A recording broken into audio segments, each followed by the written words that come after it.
Hello, students. Welcome to today's class. We will be doing the lesson The Verger, and this lesson is taken from the alternative English textbook of class 12, High Secondary Council book of class 12, that is Verger. The name of the lesson is The Verger. It's a short story written by William Somerset Maugham. So we have the picture of the writer here, William Somerset Maugham. So here we have the picture of William Somerset Maugham. So let me show you. So he is a famous, we have the picture of William Somerset Maugham here. Okay, and he was a British essayist and playwright. So William Somerset Maugham was a British essayist and playwright, and he was one of the highest paid authors of his time. So let us start this lesson. Already in the introductory video, I told you people that the lesson is mainly about how a person called Albert Edward Foreman became a successful businessman and made a huge amount of money. He earned a lot of money, he made money hand over fist because he had a lot of worldly wisdom and experience, and he earned all the success, fame and money in spite of his illiteracy. So the lesson is all about that. So let us start. So if we talk about, I already told you that the author was a British essayist and playwright. We have the image of the and you can see that I have so many images and pictures in this video, and I have actually given these pictures and videos as illustration so that the lesson could be understood in a much better way. So let us start. So there had been a christening that afternoon at St. Peter's Neville Square, and Albert Edward Foreman still wore his Verger's gown. He kept his new one, its fold as full and stiff as though it were made not of alpaca but of perennial bronze for funerals and weddings. St. Peter's Neville Square was a church much favored by the fashionable for these ceremonies. Now, before going to the explanation of this part, let me first of all tell you that what is actually a verger, because the lesson is all about Albert Edward Foreman, who before becoming a successful businessman or establishing himself as a tobacconist and newspaper agent, he was a verger. But what is actually a verger, and what kind of work Albert Edward Foreman used to do? So Albert Edward Foreman, before becoming a successful businessman and making money, huge amount of money, he was a verger. So we have the image of a verger here. So you can see this is a verger, and a verger is actually an official in a church who act as a caretaker and attendant. Okay, so Albert Edward Foreman, he was an official in a church and he used to work as a caretaker and attendant. So whenever there used to be ceremonies like funerals, weddings and christening ceremonies in church, this person, the verger, used to take care of the caretaking duties of the church. Okay, so he used to attend upon all such occasions. So you can see the image of the verger here. It seems that he is a very important official of the church, because you can see that two head priests are being preceded by the verger. So maybe some ceremonious occasion is being held in the church, and therefore these two head priests are headed by him. So let us start the lesson. So this person, Albert Edward Foreman, he used to work in St. Peter's Church. Now he was a verger in St. Peter's. He was a caretaker or an attendant in St. Peter's Church. Now the utmost importance of the church could be seen when it is told that Neville Square, St. Peter's Neville Square, it was favored by the fashionable and the aristocratic people. Okay, so St. Peter's, it was a very reputable kind of church. So Albert was a verger in a very reputable church. He was a verger in a reputable church because this church, St. Peter's, was situated in a very posh locality called Neville Square. Okay, so this particular place, Neville Square, was a very posh kind of locality. It was a posh locality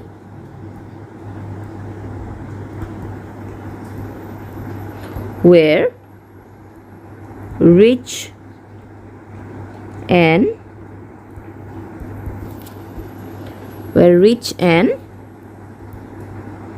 aristocratic people reside. So St. Peter's Church, it was in a post locality where actually very rich and aristocratic people reside. Okay, so therefore St. Peter's was a very reputable church, and this particular church was always favored or was always frequented by the fashionable and the rich people, and they used to prefer this church over other churches for occasions like funerals and weddings. So the rich and aristocratic people of the locality, they used to favor the St. Peter Church for occasions like your funerals and wedding. Okay, so Albert Edward Foreman, he was working in St. Peter's Church, which was situated in a very posh locality called Neville Square, and on that particular day there was a christening ceremony. And Albert was wearing his official gown. He was wearing the gown of the verger. And Albert also had a new gown. He kept his new one. It's as full and stiff as though it were made not of alpaca but of perennial bronze. So this particular line is very important because Albert, in this particular paragraph, we see how Albert was so much particular about his gowns, how he had a lot of affection towards his gown, because the gowns were a symbol of his office. Okay, so the gowns were associated with the profession of the verger, and as he considered his verger's position to be a very important one, therefore he gave extra attention to his gowns. He used to pay special attention to his gowns because the gowns were an indispensable part of that profession. Okay, of the profession of the verger. So Albert, he reserved or he kept his new gowns specially for funerals and weddings, because St. Peter's was a church favored by the fashionable people for such ceremonies.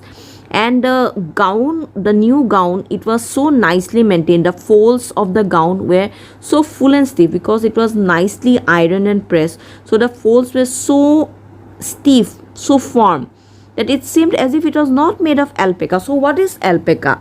So alpaca is nothing but a wool made from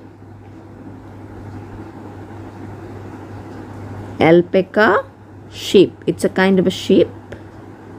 Okay, so the gown, the new verger's gown, was kept so nicely. It was maintained. It was so nicely. It was ironed and pressed so nicely that the folds were stiff and full, and it seemed as if the gown was not made of alpaca wool, but as if it was made of perennial bronze. It was as firm and stiff as bronze. Okay. So Albert kept this gown because he also wanted to look his best. Okay, because these ceremonies, the funerals and weddings, were thrown by the rich and aristocratic people of the locality called Neville Square. Therefore, these occasions were specially celebrated in the St. Peter Church, and Albert also wanted to look his best, so he kept it reserved for funerals and weddings. And now he wore only his second best. He wore it with complacence, for it was the dignified symbol of his office, and without it, when he took it off to go home, he had the disconcerting sensation of being somewhat insufficiently clad. So Albert's preference for the new gown, which he kept for your funerals and weddings, because these were very nicely celebrated in St. Peter Church. So besides his affection for his new gown, Albert had special fondness for his official gown, his second best gown, which he used to wear almost every day of his duty period. And he used to wear this gown with complacence. Complacence means contentment or satisfaction. So complacence means contentment or satisfaction.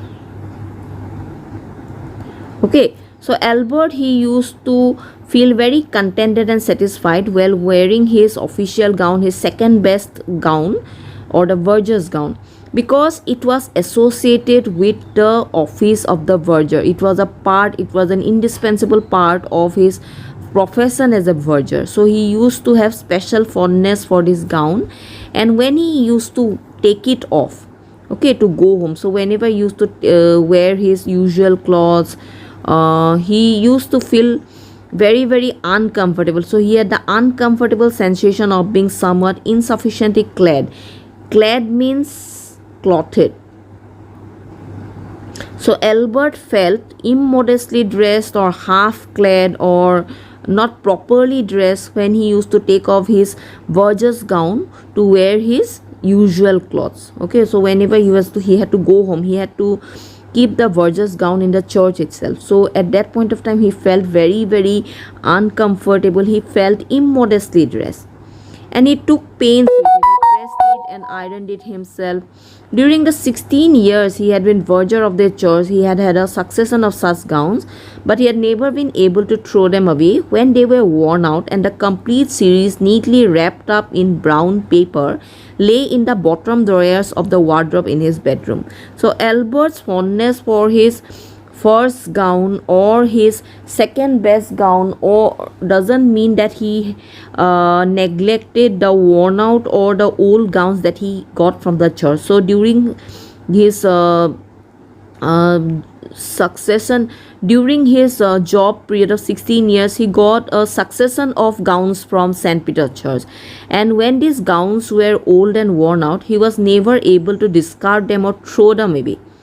Rather, he reserved or he preserved the entire series. He wrapped them up in brown paper and he kept them in the bottom drawers of the wardrobe in his bedroom.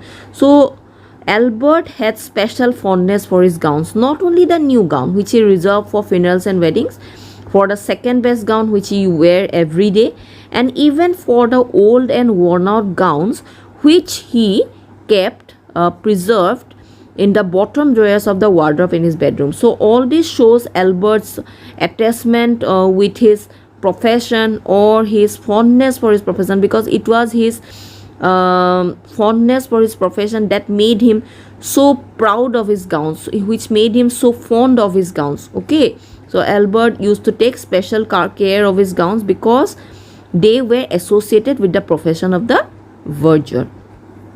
Now on that particular day, it's already mentioned that there was a christening ceremony.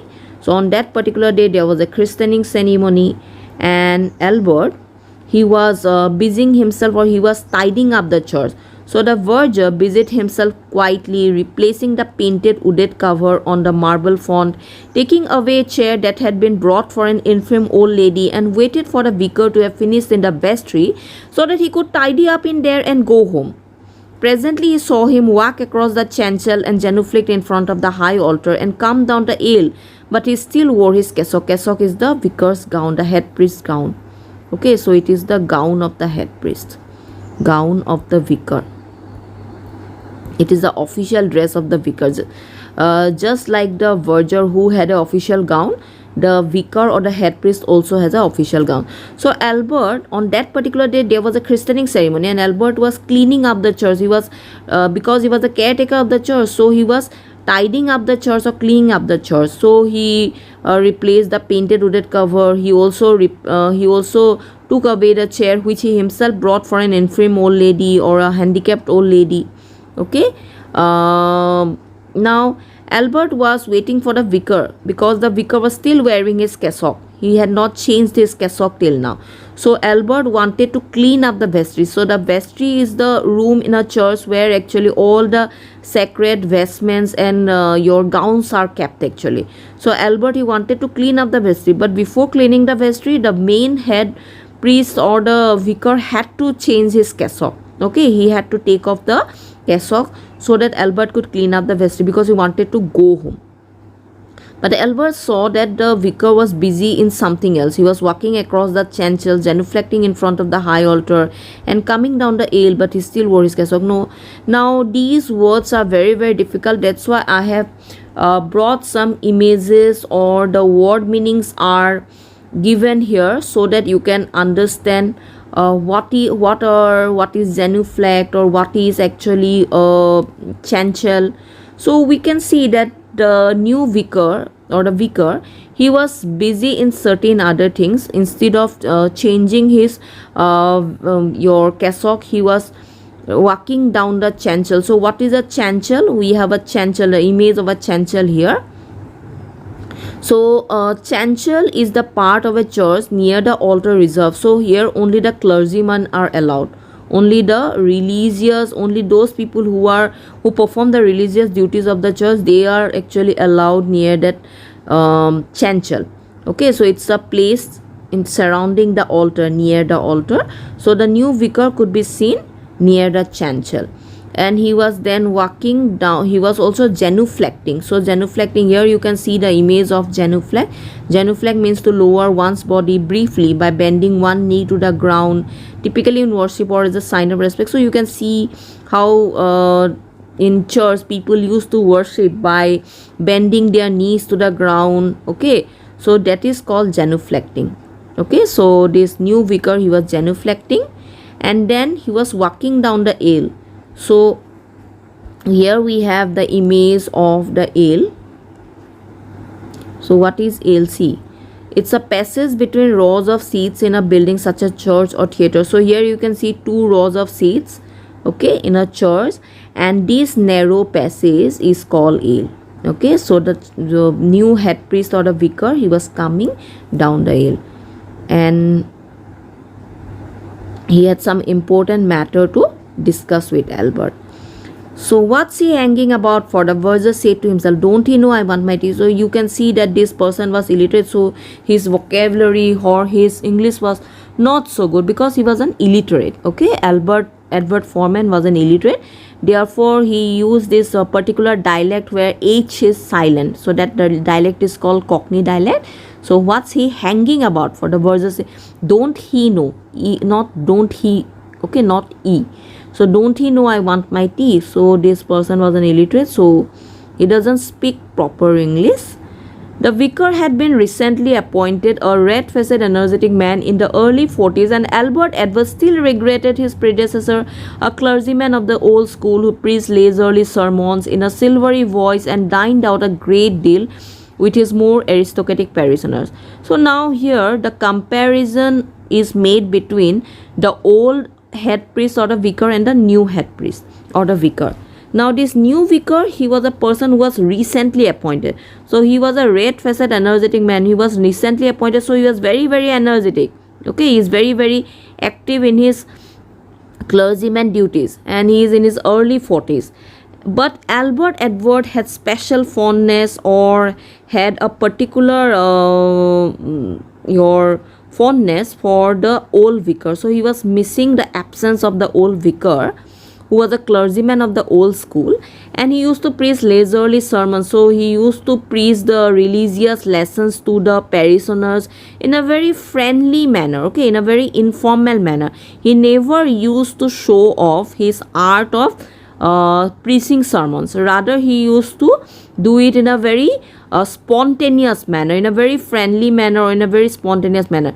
And we can also see that the old vicar was also very much popular among the parishioners, because he used to go out for dinners with the aristocratic parishioners. He used to go out for dinners. Whenever people used to invite him for dinners, he never used to deny the offers. Okay, so it shows that he was a very popular person among the parishioners. But the new vicar was not like that. He was a very strict kind of person. He was a very energetic person. And the old vicar, although he liked things in church to be, he was very strict about the daily work of the church. But he never fasted. He never used to make unnecessary issue about petty things. Okay, the old vicar, he never used to make unnecessary interference or unnecessary your issue about petty things. But the new vicar was not like that. Okay, this new man who wanted to have his finger in every pie. But the new vicar, he was a bit different. He wanted to interfere in every matter, and unlike the other vicar, unlike the previous vicar, he used to make unnecessary fuss. He used to make unnecessary issue about petty things, about unimportant things. Okay, so that's why it is said that he wanted to have his finger in every pie. But Albert Edward was tolerant. He had to be tolerant because the head priest was his senior. St. Peter's was in a very good neighborhood, and the parishioners were a very nice class of people. The new vicar had come from the East End, and he could not be expected to fall in all at once with the discreet ways of his fashionable congregation. So Albert Edward Foreman, although he didn't like the new vicar, he thought that he would change with time, and he believed that St. Peter's Church, which was situated in the West End of England, was actually populated by a very good neighborhood or aristocratic parishioners. Rich and aristocratic people used to live here. Okay, so there were aristocratic and rich people who live in your Neville Square, where St. Peter's Church was situated. And the new vicar, he was from the East End. So East End was a place which was actually populated by more your middle class people or your poor class of people. So Albert believed that this new vicar would take a long time to adjust with the with the aristocratic parishioners of your St. Peter's Neville Square. So the aristocratic people of Neville Square were a nice class of people. They were classy people. And this new vicar, he was from the East End of England, which was populated by your poor and the middle class people. So Albert thought that the new vicar would take a lot of time to adjust with the ways of the rich and aristocratic people of St. Peter's Neville Square. All this hustle, said Albert Edward, but give him time, he will learn. When the vicar had walked down the aisle so far that he could address the verger without raising his voice more than was becoming in a place of worship, he stopped. Foreman, will you come into the vestry for a minute? I have something to say to you. Very good, sir. The vicar waited for him to come up, and they walked up the church together. A very nice christening, I thought, sir. Funny how the baby stopped crying the moment you took him. So Albert Edward, although he was not very much fond of the new vicar, because the new vicar was a very strict kind of person and he used to make unnecessary fuss over small and petty things in the church. So Albert Edward Foreman, in spite of his your fondness for the old vicar, he had to accept the reality that the new vicar was his your senior. He was his head priest, so he had to carry out his order. And on that particular day, the vicar, he was taking so much time to change his cassock because he had some important matter to discuss with Albert. So he asked Albert to follow him to the vestry where some meeting was going to be held. Okay, and while Albert was following the vicar to the vestry, he actually praised the new vicar on his art of quieting, or on his art of controlling the whimpering. Whimpering means crying infants. Okay, so this baby, on that particular occasion when the baby was going to christen, the baby was crying like anything. He was profusely crying. He was unstoppable in crying. But as soon as the vicar took him in his arms, the baby stopped crying. So Albert, he did not miss the opportunity to praise the vicar or compliment the vicar on his art of maintaining, or on his art of controlling whimpering infants. Okay, so he had the talent of the new vicar. The new vicar had the talent of stopping whimpering infant. Whimpering means crying. Whimpering infant from crying. And Albert tried to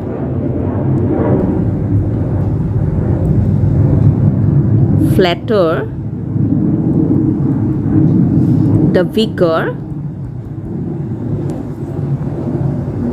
by complimenting him on this art.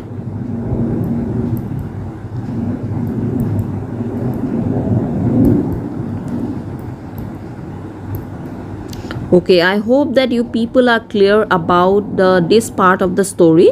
In the next class or in the next video, we will proceed with the next part of the lesson. So thank you all of you. And if you like the video, please don't forget to like, share, and subscribe to my channel. So thank you all of you.